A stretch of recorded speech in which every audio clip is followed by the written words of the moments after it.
Bismillahirrahmanirrahim. Hadis pertama, hadis Arba'in An-Nawawiyah.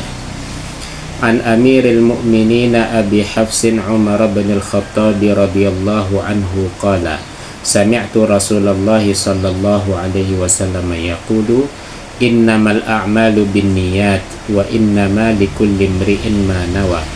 Faman kanat hijratuhu ilallah wa rasulihi fahijratuhu ilallahi wa rasulih wa man kanat hijratuhu lidunya yusibuha aw imra'atin yankihuha fahijratuhu ila ma hajara ilaihi. Rawahu imama al-muhaddithina al-imamul Bukhari wal imamu Muslim.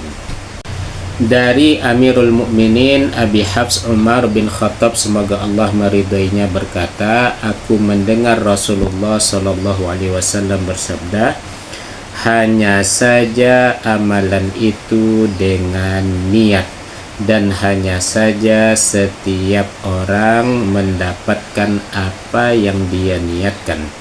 Maka barang siapa yang hijrahnya kepada Allah dan Rasulnya, maka hijrahnya tersebut kepada Allah dan Rasulnya. Dan barang siapa yang hijrahnya karena urusan dunia yang ingin dia capai atau ingin menikahi seorang perempuan, maka hijrahnya tadi kepada apa yang dia hijrahkan atau apa yang dia niatkan. Hadis riwayat Imam Bukhari dan Imam Muslim. Penjelasan hadis ini diantaranya, yang pertama, pentingnya seorang muslim untuk meluruskan niatnya dalam melaksanakan suatu amalan karena Allah Subhanahu wa Ta'ala. Karena Allah Subhanahu wa Ta'ala tidak menerima amalan yang niatnya tidak diikhlaskan karena Allah Subhanahu wa Ta'ala. Saking pentingnya mengenai niat ini, para ulama menuliskan hadis ini pada permulaan kitab mereka, seperti Imam Bukhari menulis hadis ini di awal kitab Sahih Bukhari. Ini menandakan bahwa pentingnya seorang muslim terlebih dahulu meluruskan niatnya ketika beribadah kepada Allah Subhanahu wa Ta'ala. Para ulama menjelaskan, diantaranya Imam Ibnu Rajab Al-Hambali di dalam kitabnya Jami'ul Ulum wal Hikam, bahwa syarat diterimanya amalan tersebut ada dua. Yang pertama yang berkaitan dengan zahir, yaitu amalan kita sesuai dengan syariat atau ketentuan yang ditetapkan oleh Allah dan Rasulnya. Amalan yang kita lakukan itu ada dalil-dalil yang menopangnya sehingga amalan kita itu diterima secara syariat.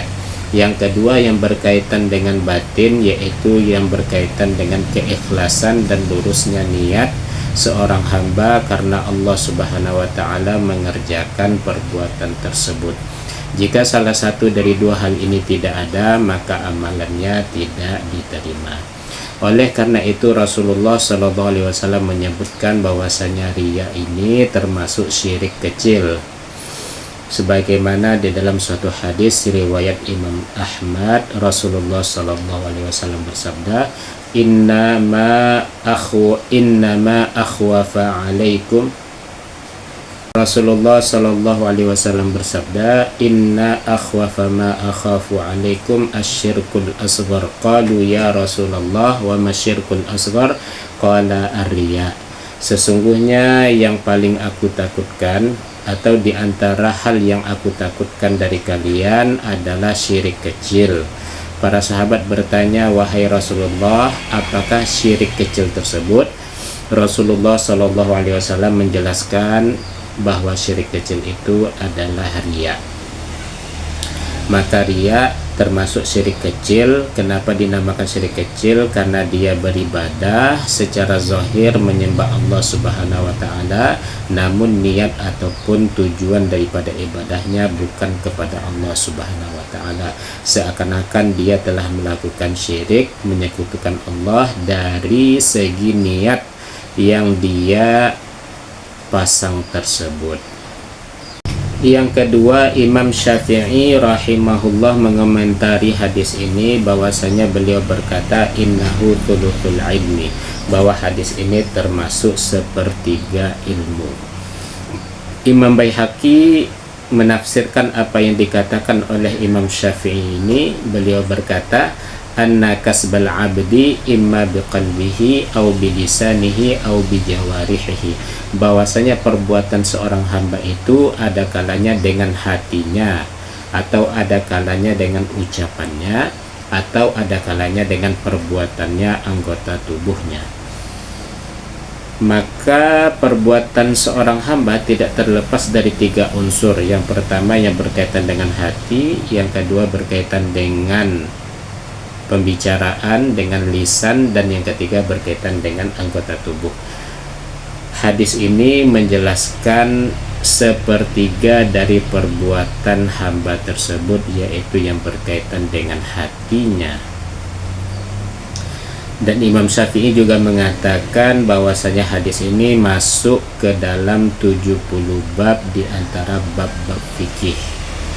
Karena banyak di antara ibadah yang kita lakukan perlu adanya niat, bahkan apabila ibadah tersebut tidak dipasangi niat, maka ibadah tersebut tidak sah. Salah satu contohnya, atau di antara contohnya, ibadah sholat itu butuh kepada niat, puasa butuh kepada niat, kemudian haji butuh kepada niat, kemudian wudhu butuh kepada niat, dan banyak lagi ibadah lainnya yang memerlukan niat tersebut. Makanya Imam Syafi'i mengatakan masuk ke dalam 70 bab di antara bab-bab fikih. Oleh karena itu para ulama fikih mendefinisikan niat ini bahwasanya niat itu adalah qasdus syai'i muqtarinan bi fi'lihi, maksud melakukan sesuatu yang beriringan dengan perbuatannya. Maksud untuk melakukan sesuatu beriringan dengan perbuatannya. Seperti contohnya sholat, kita memasang niat beriringan dengan permulaan dari ibadah sholat, yaitu takbiratul ihram. Oleh karena itu niat di dalam sholat terletak ketika kita takbiratul ihram, beriringan dengan perbuatan tersebut. Begitu juga dengan wudhu, maka wudhu, niat ketika wudhu itu beriringan dengan awal perbuatan tersebut, yaitu membasuh muka dan seterusnya. Maka inilah definisi niat yang dijelaskan oleh para ulama, yaitu memasang niat sesuai ataupun beriringan dengan awal permulaan ibadah yang kita lakukan. Adapun keinginan sebelum melakukan ibadah ini tidak dinamakan niat, tapi dinamakan azam atau tekad. Dan ini tidak bisa dijadikan sebagai standar niat. Yang ketiga, ulama fikih juga menjelaskan bahwa di antara tujuan niat itu adalah tamyizul ibadati minal adah, yaitu membedakan ibadah dengan kebiasaan. Maka perlu adanya niat untuk membedakan ibadah dengan kebiasaan. Salah satu contohnya mandi wajib. Kita setiap hari mandi membersihkan tubuh kita. Ketika tiba masanya mandi wajib, perbuatan yang kita lakukan sama, yaitu mandi sama seperti biasanya, namun diperlukan adanya niat supaya membedakan mandi wajib, mandi ibadah yang kita lakukan tadi, berbeda dengan mandi kebiasaan setiap hari yang kita lakukan. Maka cara membedakannya tadi adalah dengan adanya niat untuk membedakan mandi ibadah dan mandi adah ataupun kebiasaan sehari-hari. Yang kedua, yaitu membedakan antara tingkatan ibadah atau istilahnya tamyizu lirutabil ibadah, membedakan tingkatan ibadah antara yang wajib dan yang sunnah. Maka perlu adanya niat. Sebagai contoh, ketika kita melaksanakan sholat sunnah fajar dan sholat subuh. Sholat sunnah fajar yang kita lakukan yaitu 2 rakaat, begitu juga dengan sholat subuh juga 2 rakaat. Sholat sunnah fajar ini dilakukan setelah azan subuh. Kalau tidak adanya niat, maka bisa jadi sholat sunnah fajar ini menjadi sholat subuh karena juga 2 rakaat. Untuk membedakan antara yang wajib dan yang sunnah yang kita lakukan tersebut perlu adanya niat, dan banyak lagi contoh-contoh yang lainnya.